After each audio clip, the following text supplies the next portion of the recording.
All right, continuing on with this, there really isn't much left. I guess I could have finished the chapter because we're on page 382.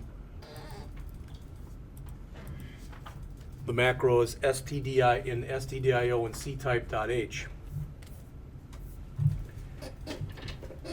You'll notice if you take a look on there, again, I'm in the middle of page 382. The C system provides the macros getC and putC. As it says, the first is used to read a character from a file, and the second is to write a character to a file. All right, and the key ingredient in there is this, and the fact that you're using stdin or that you're using std out. All right, and I thought that files were introduced in this chapter. I was wrong. They're not introduced till chapter 11. All right, so we're going to go over chapter 11, but we're not going to do that until Thursday. Why? Because I wasn't prepared to go through chapter 11. All right. They do show some of the macros that exist in this language, and you've seen stuff. This is the top of page 383. You've seen some of these in other languages. All right. Ideally, when you look at this, one of the things that you notice is languages, even like PHP, have built a lot of what they do off of this. All right.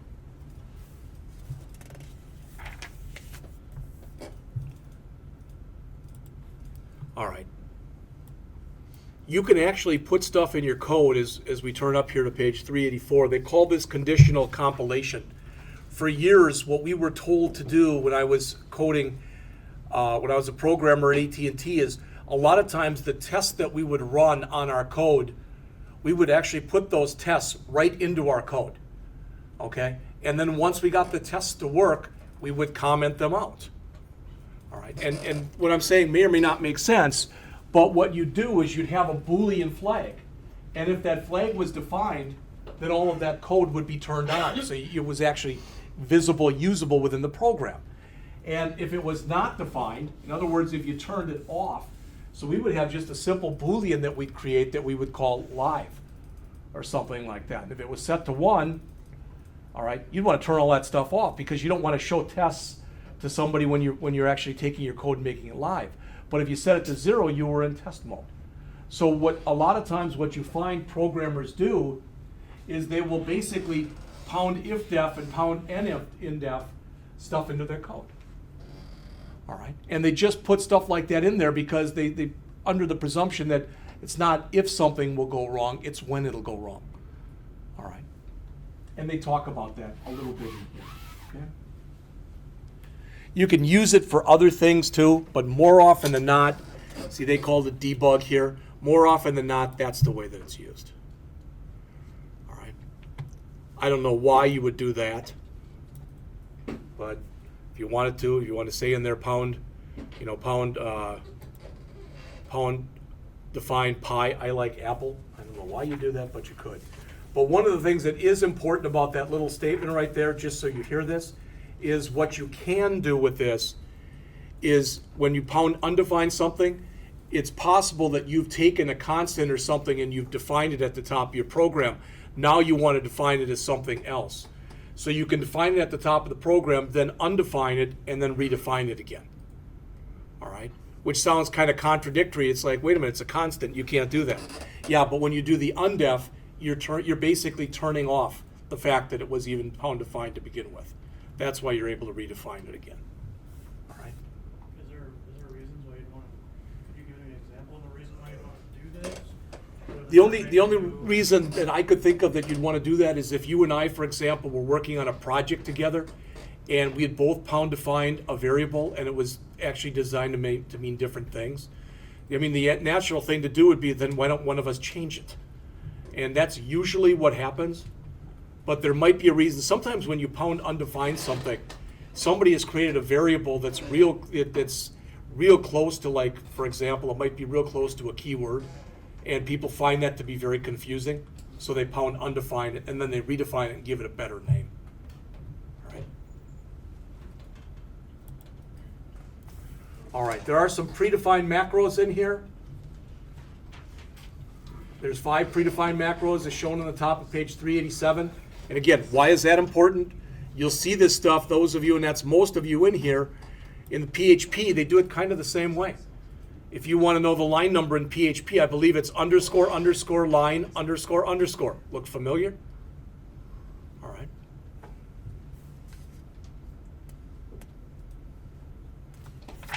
All right.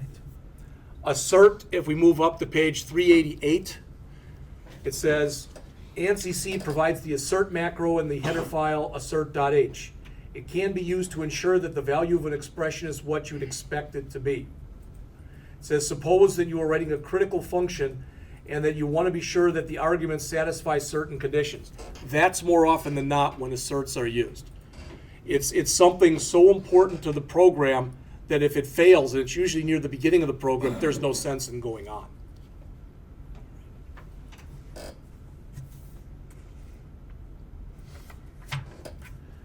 And some of the other stuff in here that I'm not going through, I've never used it.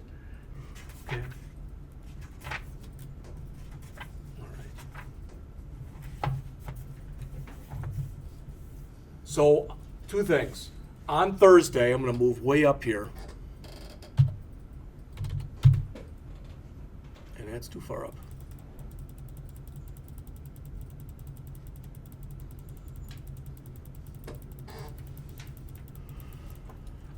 So on Thursday, we're going to go over Chapter 11. It's important that you read Chapter 11 because your next homework will have a little bit of stuff in there from Chapter 11. All right? What do you mean our next homework? Well, that's this. And I ran off copies. So we should be able to finish Chapter 11, I believe, in the first hour on Thursday. So the second hour will be lab, and all next week will be lab.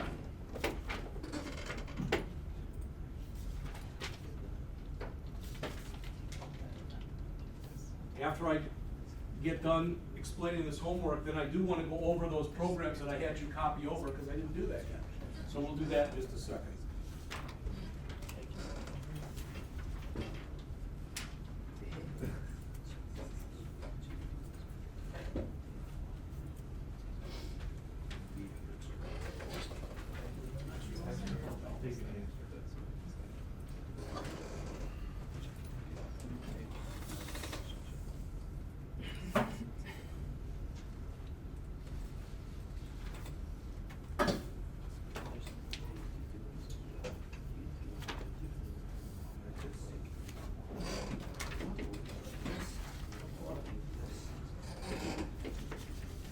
Should only be a front, back is empty. All right.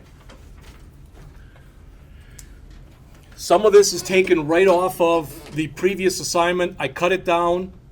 All right. I removed one or two of them and I added a new one. So let's just take a look at what's here. Write a C program that determines the day number for the year.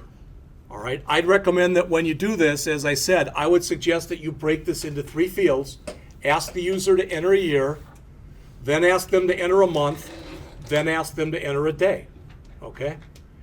So I don't care what you put in for a year. I mean, you can have it go from 1 to several million if you want to. Or you can set up a pound to find that says the year has to be between 0 and maybe 5,000. You can do it either way you want to do it. I don't really care.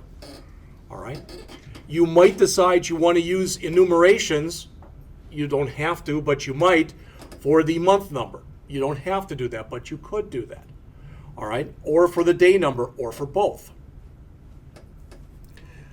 And I want this to handle, so for instance, if I type in, for the year, if I type in 2016, and for the month I type in 12, and for the day I type in 31, it should give me 366 because that's a leap year. All right? We've talked about all that stuff before. All right, this is what you may or may not like, but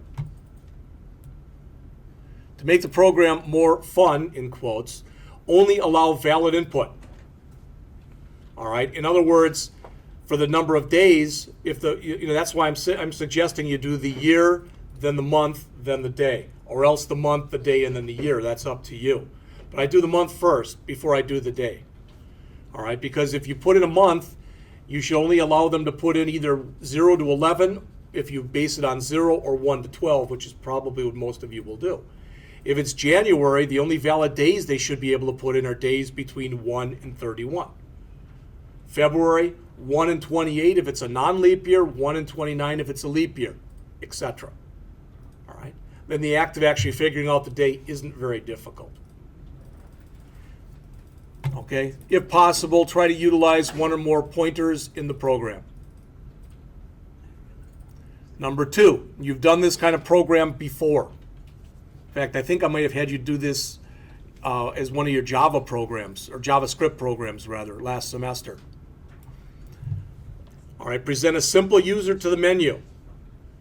I'll try that again. Present a simple menu to the user. And the program should first generate an array with 100 random integers in it between 1 and 100. And then you should allow them to do any of those operations. When I say implement pointers into the program, well, it's real simple. If you can just pass in the address, for example, of largest array value. So you pass it in with an ampersand, you use it with an asterisk. Very similar to the examples that we looked at in class the other day. All right. And then finally, let's leave off on this one. Let's first take a quick look at those programs that I asked you to copy over. They all should work. But I'm going to have to get back into the virtual desktop because I got out of it before when I reset the machine.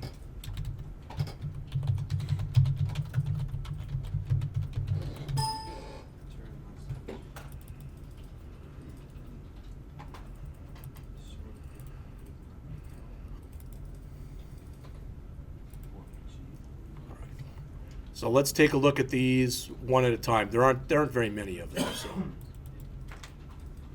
1, 2, 3, about 6, I guess. And we'll look at these first.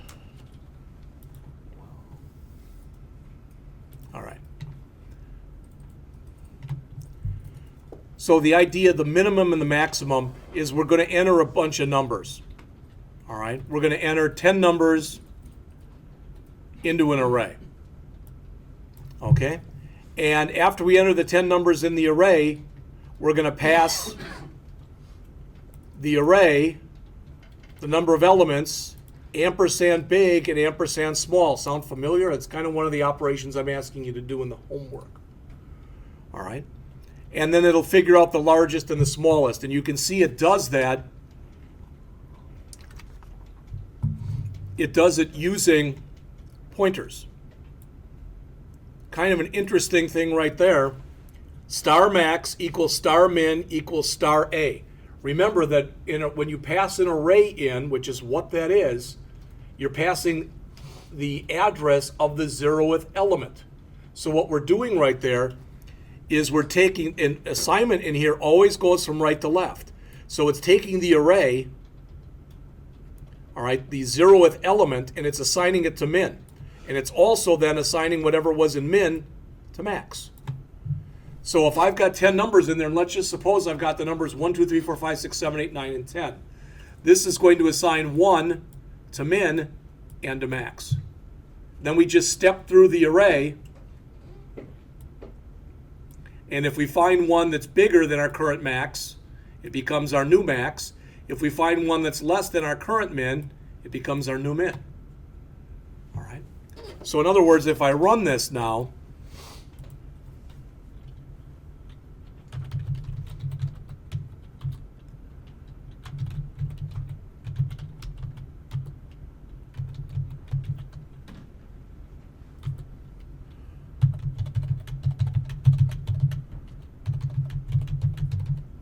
one, 2, 3, 4, 5, 6, 7, 8, 9, 10. So it should say that the largest is 333 and the smallest is negative 555. And it does. All right. I don't think there's anything that's in there that we haven't already gone over.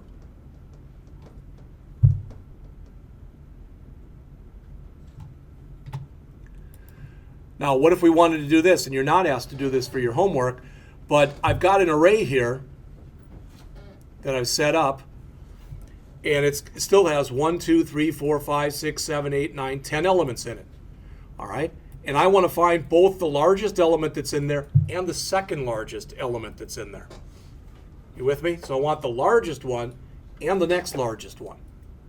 All right? So the largest one that's in here looks like it's 4, 5, 6, 7, and then the next largest one looks like it's 999.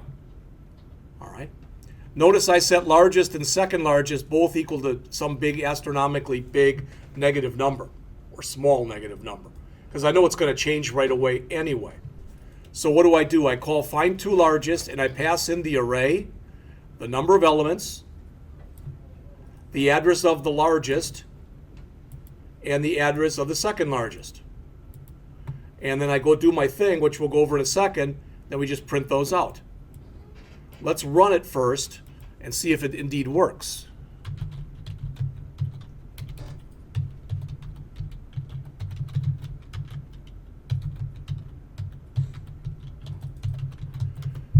And the largest is 4, 5, 6, 7, right there. And the second largest is 999, which is right there.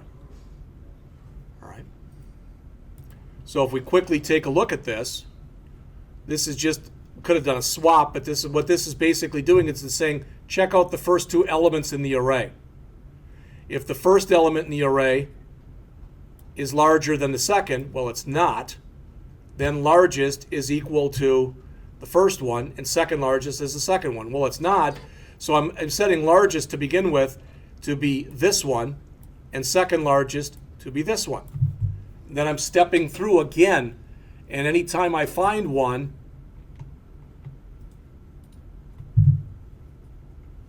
but I'm doing it inside of the array. Notice I can start with 2. Why can I start with 2? Because I've already gone through elements 0 and 1.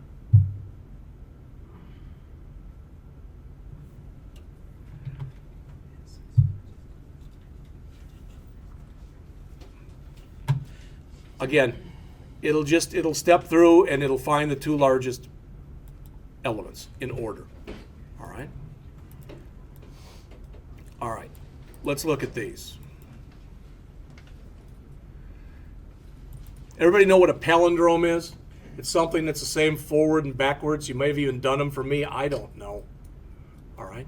But what this program does is it allows you to enter up to 80 characters. And it only is concerned with letters. So if you put garbage in there, if you put spaces or special characters or numbers or whatever, it doesn't handle them.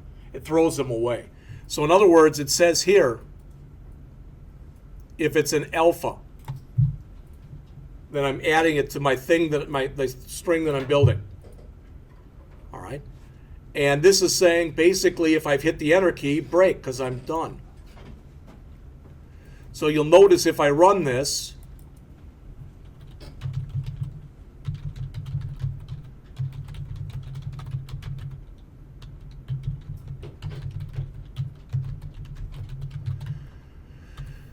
and I put in here, I know race car is a palindrome, and it says it is. All right. If I run it again and I put in race and I put in a bunch of 6s and a big C and a bunch of 9s and an A and a bunch of 0s and an R, it still says it is because it's thrown away everything that was not a letter. So it's only checking letters. All right. So how is it doing that? Well, we're saying that the maximum number of characters we want to be able to put in is 80.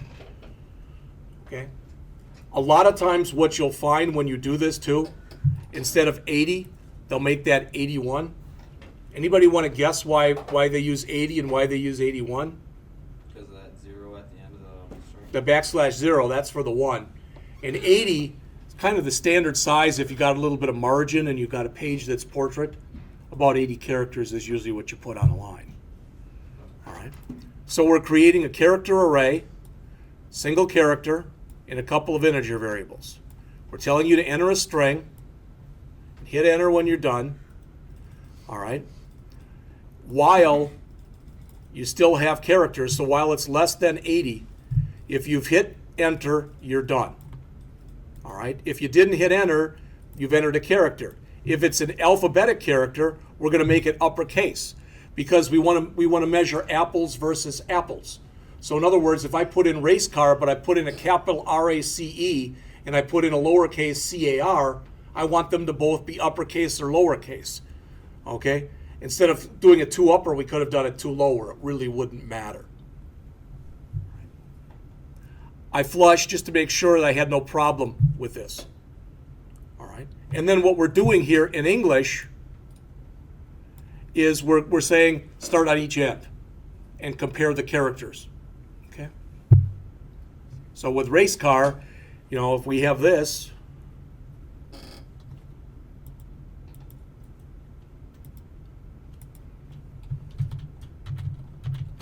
and we get done, that's all that's there. It's going to compare that character with that one, that character with that one, that character with that one. So far, they're the same. All right, this one, there's nothing to compare it to. All right, but if I did have this, it would still be a palindrome. All right.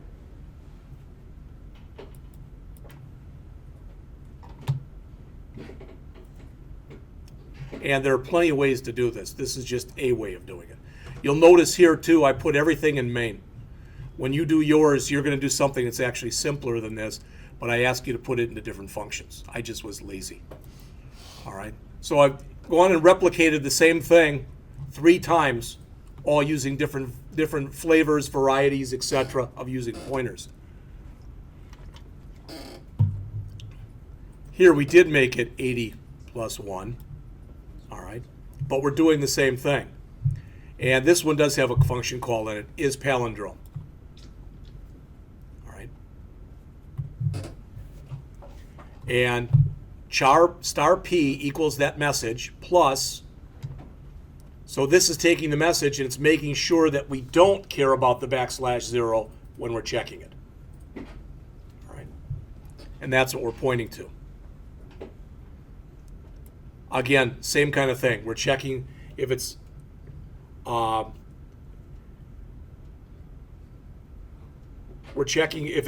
or if it's not alpha, and we're going to go backwards.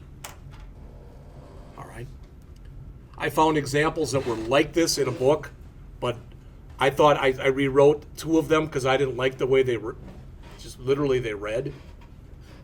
But we're doing the same kind of thing every time. We want to do a comparison by comparison basis. Now, when you think about it, what would be the easiest way to do this? The easiest way to do this would be to just sit there and read everything in, right? Read everything in. Put, you stick into a character array, you read it all in. Then you create another array, and you put that first array into a for loop, but you go backwards. And you throw everything into another array. Then you just compare the 2 arrays. That would be the easiest way of doing it, but I'm not going to let you do it that way. All right. And the reason for that is when you're actually out doing application code, most of the time when you're doing things, they're not that easy where you could just you've got an easy way out to do something. All right. You'll be using things like pointers. So these are just 3 different derivations of doing the same thing. They are almost the same program. There are some little differences between all of them.